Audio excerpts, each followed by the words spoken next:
Hello, my name is Jeffrey and I'm reporting from Voice K. Hi, Jeffrey. Hi. What are you most proud of doing for this fair?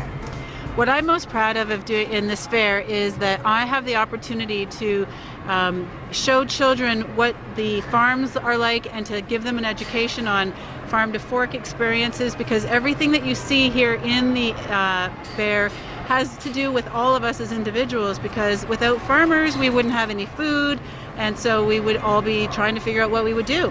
So my role here as the Features and Education Manager is to educate kids from grades 1 right through grade 12 on all the benefits, and teach them about cows and teach them about the farm to fork experience, and have fun too. Okay, that's very cool.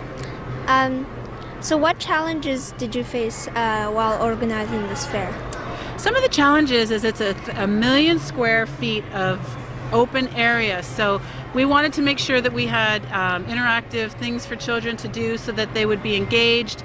And in the day of media and iPads and iPods, it's really nice to have a hands-on experience, and you are able to get up close and touch the cows. And so the challenge was to really entice the kids enough so that they would want to put their phones down and just experience the fair for what it is, as a beautiful showcase of animals and agriculture. That sounds great. So what are you most looking forward to for this fair? My favorite thing is seeing the kids, knowing that the kids have had a really good time and that they've experienced all the things that they've wanted to come and see. And one of the challenges is making sure that all the areas for the kids are close together so that they can manage the fair within this small area. Okay, thank you very much. What do you think is the biggest attraction in this place? Why? Well, it is different for some people. I think lots of people are interested in all the animals that come on in the theater. So we've got super dogs, goats on the go. We've got a really great show called Mounted Games, and all three of those shows are about agility courses for different types of animals.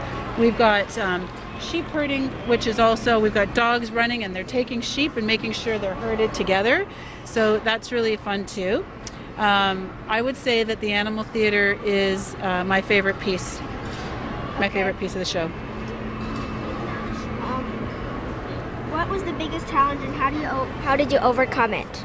The biggest challenge was making sure that everything we were doing was going to be fun for the kids, and informational and educational, along with the areas that you see here around the fair are 12 education centers, and each of those education centers give school group children the opportunity to learn about different animals. So we've got cows, pigs, horses, we've got so llamas, alpacas, beef, goat, sheep, beekeeping, and egg. So there's a lot of different places for kids to go. And the biggest thing for me is that I hope they'll go to all of those locations. Now that the event has really started, what do you wish you could have done to make this fair better? Oh, well, it's interesting. As a group, I like to take ideas from everybody, and it's really nice to work collaboratively with people in the office, because what we do is we get out on the floor for 10 days, and everything we've planned for the entire year, we see how it gets executed, and then from there we start to notice that there are things that we can change and improve on every year. So there's all sorts of different things that we think of on a day-to-day basis, and like you, I write my notes down so that when the fair is over, I can sit down and see what I can change for next year. Do you like your job, and why? I love my job. I get to come here every day and say hi to cows, and I can hear the roosters in the morning when I get here, and there's just such a lovely sensibility here with everybody bringing their animals here, and the people who bring their animals here treat their animals as well, if not better, than humans, and they're like family members to them, and you can really see it when you see the farmers with their animals. And I don't get to experience the farm because I live in the city, so it's really nice to be able to see all these beautiful animals here every day for 10 days. Cool. Do you think the event is a success? Would you like to improve anything? I think the event is very successful. We've had over 17,000 students come through this week, which is really great, and I hope that we've impacted each and every one of them in some way. So to me, that is a huge success. We see lots of families during the week, but my role is really to make sure that the kids are educated and that they have an opportunity to see animals, because so many kids who live in the city never have an opportunity to see a cow up close or even touch one. So to me, every day is a success, and there's always things that need to be improved that you see in the back, behind the scenes. And but I think that as a whole, the fair has gone very, very well. Thank you for your time. You're welcome.